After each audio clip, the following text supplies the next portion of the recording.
ಕಲಬುರಗಿಯ ಜನರನ್ನ ಅಕ್ಷರಶಃ ಬೆಚ್ಚಿ ಬೀಳಿಸಿದಂತ ಗೋಲ್ಡ್ ಶಾಪ್ ದರೋಡೆ ಪ್ರಕರಣಕ್ಕೆ ಸಂಬಂಧಿಸಿದಂತೆ ಈಗ ಪೊಲೀಸರು 5 ವಿಶೇಷ ತಂಡಗಳನ್ನ ರಚಿಸಿ ದರೋಡೆಕೋರರ ಬಂಧನಕ್ಕೆ ಜಾಲ ಬೀಸಿದ್ದಾರೆ. ಹೌದು, ನಿನ್ನೆಷ್ಟೇ ಕಲಬುರಗಿ ನಗರದ ಜನಬೀಡ್ ಪ್ರದೇಶವಾದ ಸರಾಫ್ ಬಜಾರ್ನಲ್ಲಿ ಮಲಿಕ್ ಜ್ಯುವೆಲ್ಲರಿಗೆ ನುಗ್ಗಿದ 4 ಜನ ಖದೀಮರ ಗ್ಯಾಂಗ್ ಒಂದು ಮಾಲೀಕ ಶೈಫುತುಲ್ಗೆ ಗನ್ ತೋರಿಸಿ ಅಂಗಡಿಯಲ್ಲಿದ್ದ ಕೋಟ್ಯಾಂತರ ರೂಪಾಯಿ ಮೌಲ್ಯದ ಚಿನ್ನಾಭರಣವನ್ನ ಲೂಟಿ ಮಾಡಿ ಫರಾರಿಯಾಗಿದ್ರು.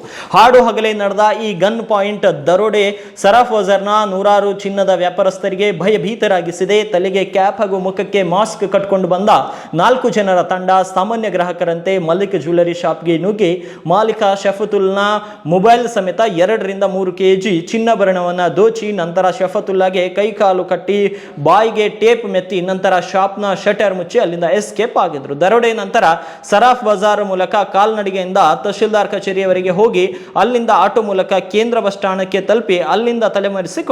ಈ ಕುರಿತು Kalaburagi police commissioner doctor Sharanappa S ನೇತೃತ್ವದಲ್ಲಿ ಪೊಲೀಸರ 5 ವಿಶೇಷ ತಂಡಗಳನ್ನು ರಚಿಸಿ ದರೋಡೆ ಮಾಡಿದಂತಹ ಖದೀಮರ ಗ್ಯಾಂಗ್ ಪತ್ತೆಗೆ ಜಾಲೆ ಬೀಸಿದ್ದಾರೆ.